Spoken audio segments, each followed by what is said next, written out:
Hello everybody, it's Foster and I am back with another video. Today I'm going to be reading Not If I Save You First by Allie Carter. Chapter 14 I think. I'm gonna have to look at that. I actually don't know. Yeah, chapter 14. And I'm just gonna get right into it. So yeah, enjoy guys. Chapter 14. Dear Logan, someday I'm going to write a book. How Not to Die in Alaska, A Girl's Guide to Fashionable Survival. I bet you didn't know that a bobby pin can make an excellent fishing hook. You might think you can use just any kind of mud for mud masks, but trust me, you can't. In a pinch, nothing starts a fire like nail polish remover. And don't even get me started on the life-saving properties of a good pair of pantyhose. So I know a lot, in other words. I just don't know why I'm still writing you these letters. I want you to get away. At first, Maddie wasn't sure that Logan was talking to her. He could have been talking to himself, after all. He used to do that when they were kids. He'd mumble under his breath during tests at school, or while they were eating snacks on the stairs, or even while they huddled together in a tent on the lawn of the White House, pretending like they were on a safari. Maddie was used to the sound of Logan's voice, low and under his breath when he didn't think anyone was listening. But Maddie was always listening. Maddie, listen, I want you to get away. Shh, she warned, but she didn't look back at the man with the gun and the knife and the mysterious vendetta or cause. I'm going to undo the cuffs, Logan said. He gestured to the pocket where he'd placed the key after the kiss. Maddie absolutely did not let herself think about the kiss. He won't be expecting it. When I jump him, you can... I'm not leaving you. You've got to leave me, Maddie. Logan risked a glance behind her. He'll hurt you. They couldn't stop. It was getting too dark, and the rain wasn't rain anymore. Ice was falling from the sky and collecting on the ground, covering fallen logs and the layer of leaves that blanketed the forest floor. Rocks were slick and sharp beneath their feet. Maddie absolutely did not have the time to stop and tell Logan he was an idiot. But she really, really wanted to. Mostly, she wanted him to feel as awful as she did. I've been hurt before, Logan. I'm getting pretty good at it. But before she could turn off and saunter off into the forest, point made, Logan took her hands in his. They need me alive, Mad. They don't need you. They will hurt you. You need me, she said. She watched the words wash over him, sink in. She saw how badly he wanted to shrug and argue, say that he didn't need a stupid girl to help him, which just showed how badly the opposite was true. You don't get it, Mad, he said instead. No, you don't get it. Maddie, Logan started, but Maddie was already turning around, shouting, Mr. Kidnapper Man. She could practically hear Steven's groan, but he still asked, what? I need to go, she told him. His gruff laugh cut through the air. You're not going anywhere. No, Maddie crossed her legs. She bobbed up and down in the age-old way of 2-year-olds everywhere. I mean, I need to go. Maddie never had the chance to learn Russian, but she knew a curse word when she heard one, no matter the language. Loosely translated, it meant, girls are so annoying. On this, at least, he and Logan seemed to have found common ground. Fine, the man spat after a moment. We break. They'd reached the side of a hill where the vegetation was thicker and the wind wasn't as strong. Maddie moved towards the thick bushes that were quickly turning white and with ice. Stop, the man yelled. Reluctantly, Maddie turned. She actually rolled her eyes. I'm mad at him, she pointed at Logan, and I don't know you, so I'm gonna need a little privacy. The man looked at Logan again, as if he needed someone to explain stupid American females to him, but Logan only shrugged. Look, Maddie said, I get it. You're a bad guy. You might not have any qualms about killing people, but I bet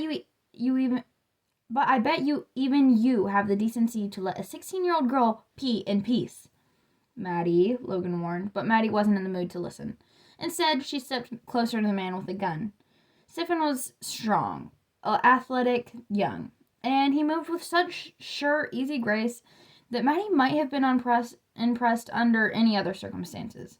But these circumstances were far from normal. In a flash, the knife was in his hand and he was moving toward her. Maddie saw Logan register the movement, but Stephen was too fast and too strong. When he grabbed her bound wrists and thrust the knife toward her, she didn't fight it, even as Logan screamed, No!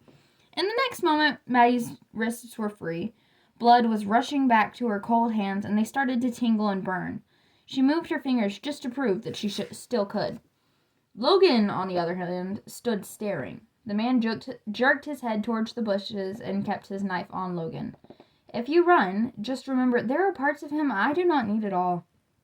Pushing through the thick brush, Maddie heard her name.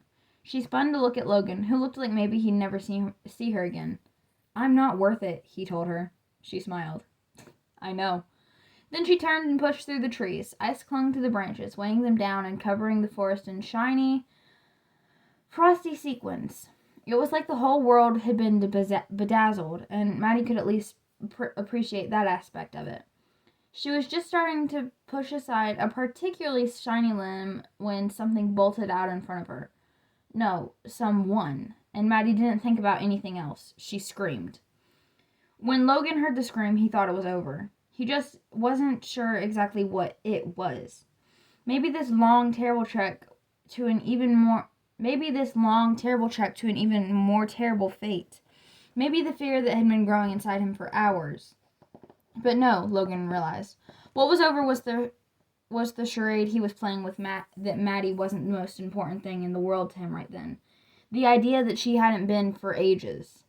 He didn't look at the man with the gun for permission. He didn't think about himself. He just burst through the dense trees and bushes, sliding over the thick, slick ground and not caring about the ice. It was a scream of shock and terror, and it didn't matter to Logan what might happen to him. All he knew was that the bravest girl in the world sounded terrified, and it was all his fault. Maddie, he shouted, but he didn't hear anything back. It was almost night, and the only light was that of a quickly fading dusk. Maddie! It's okay. When Maddie heard her voice, he stopped and bent at the waist, hands on knees. He thought his heart might beat out of his chest. Maddie, where? It's okay, a voice yelled. It's just me. The man who pushed through the brush wasn't as tall as the kidnapper, but he wore a thick coat and a wide-brimmed hat that kept the sleet at bay. He smiled at them, like maybe he hadn't been maybe he'd been looking for them for hours, but he hadn't. Logan could tell. Sorry to scare you folks. I just wasn't expecting to see anyone out here. I can tell I'm not the only one. Logan felt Stefan's eyes on him, saw the subtle shake of his head. Then Logan noticed the firearm in a holster at the other man's waist. Which begs the question, what are you folks doing out here? The man asked. Logan saw Maddie standing just past the man's shoulder. He could actually see her thinking, planning.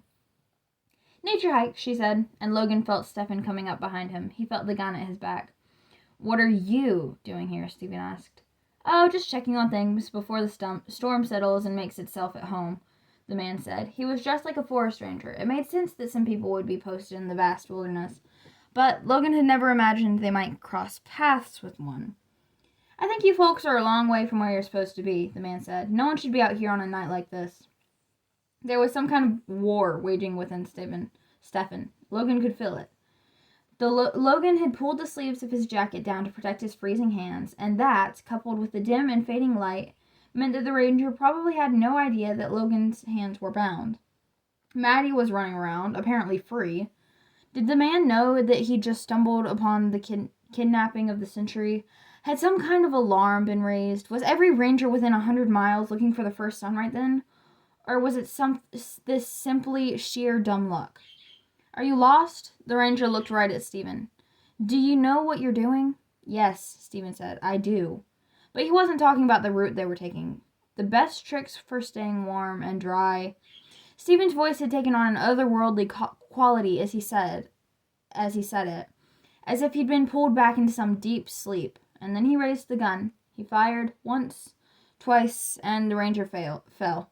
No! Maddie yelled, rushing toward the man. She clawed at his body, trying to turn him over, pull his face out of the ice and the mud, trying to help him. But he was too big, and Maddie was too small, too cold. And Stefan was already there, ripping her away from the man and slinging her across the ice-covered floor of the woods. She scampered back, crawling away, as if it were possible to escape. But whatever hope she might have had died when Stephen grabbed Maddie by the arm and jerked her to her feet.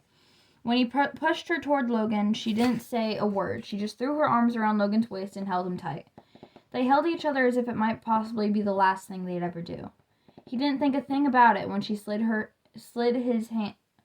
He didn't think a thing about it when she slid her hands beneath his jacket, except to register that her hands felt warmer than they should. That they felt right. that maybe it was all worth it just to have this moment. I was so scared, he told her. When you screamed, But Logan trailed off when he felt her slide something beneath the waistband of his jeans in the small of his back, where the tail of his coat would hide it. He pulled back and looked down into her eyes, and he knew.